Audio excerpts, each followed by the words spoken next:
Greetings, humans. I'm Andre. And I'm George, and welcome back to the Windmill full of corpses. Back to Epica. Yeah. And this time we are once again doing a half a reaction. Yeah. So I'm a half a reaction. Yes. So that is what I have just become. So this is another live at the Zenith. We've seen Consigned to Oblivion from that one, and we've gotten some suggestions from this one, and you know it. Yes. And as per the last one, I've heard the studio version, I don't know the live one.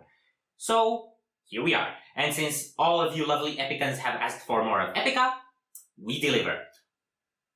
After a while, but we deliver. So, okay.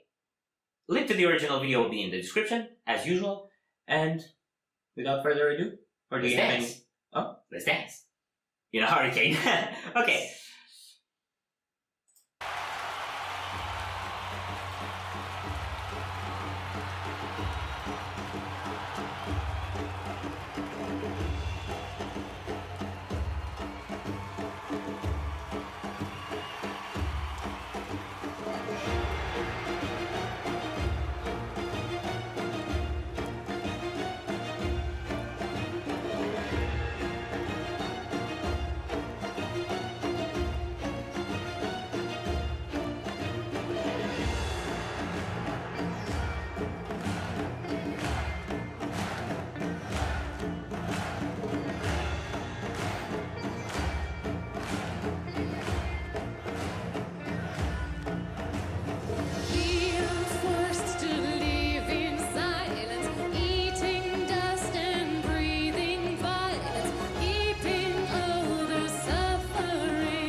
Okay.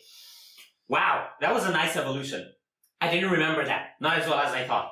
Design Your Universe was a lot more printed in my head from when I had heard it back, but this one, no. So you don't know the live, but you know the song? Yes. Okay. I think I did say that. Didn't I say that? I said that. Maybe I wasn't listening. Okay. So what was really cool there is that okay, first things first, this is sounding Oriental. And I was... A bit, yeah. I was tempted to say that this is for the holographic principle what Code of Life was for the new one, but actually not quite. They're very different songs. I like the whole evolutionary pattern of it because you kind of had the duet with Simone and Kuhn, and that was really cool. It also had kind of a cool dynamic with the lights at the beginning, and they were all you could see, and you could barely see when the other guys walked on stage, but and when I they just did... have to say, the light made her hair look as red as it ever possibly did. Okay, so all of these laser effects that they do are really cool. The light show is amazing.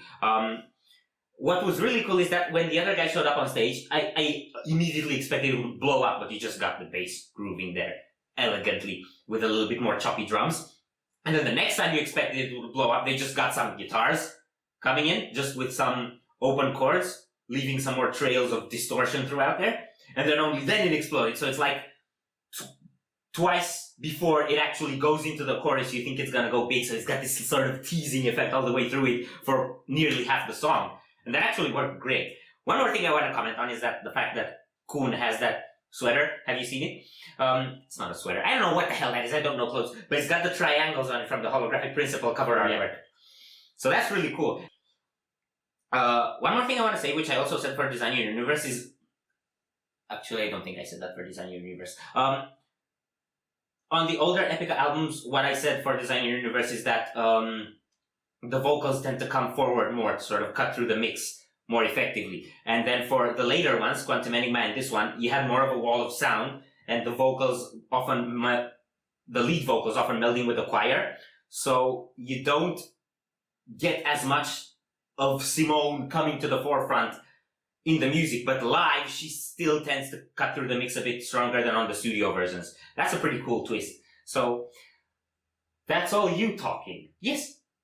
I'm really here just to enjoy this song. Can I just say thank you to the people who suggest songs that I know and he doesn't? Because I basically just get to have a jam session and have a good time on them on camera, so I'm also useful at the same time.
Merci beaucoup, Paris.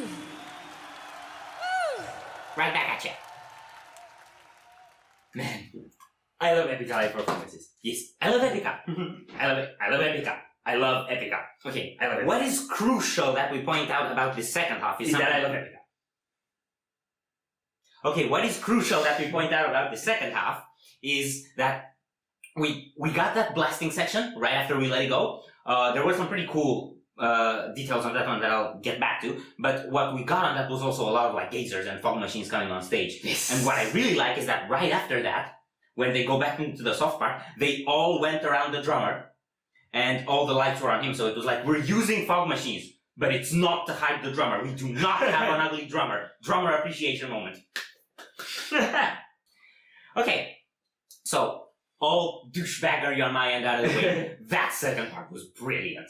Hands off, that was awesome.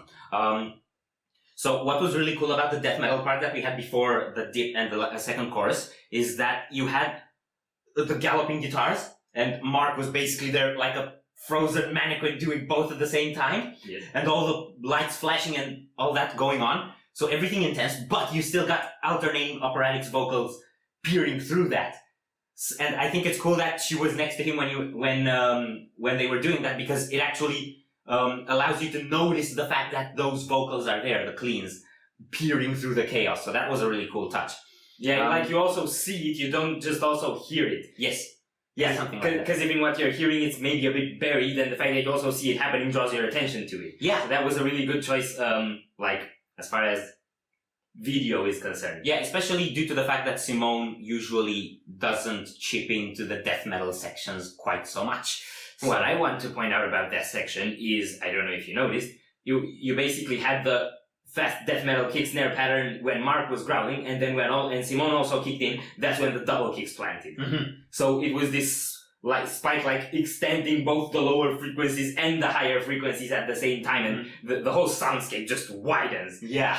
So Yeah, that's pretty impressive. I love that volume there. And this chorus, it has to be one of my favorite Epica choruses. It's so good. It's like, you can rarely dance to metal. you can taste it. It's like soup. Yeah. Soup? Really? I'm feeding on it. Yeah, so you can rarely dance to metal, and when you do, usually it's monuments.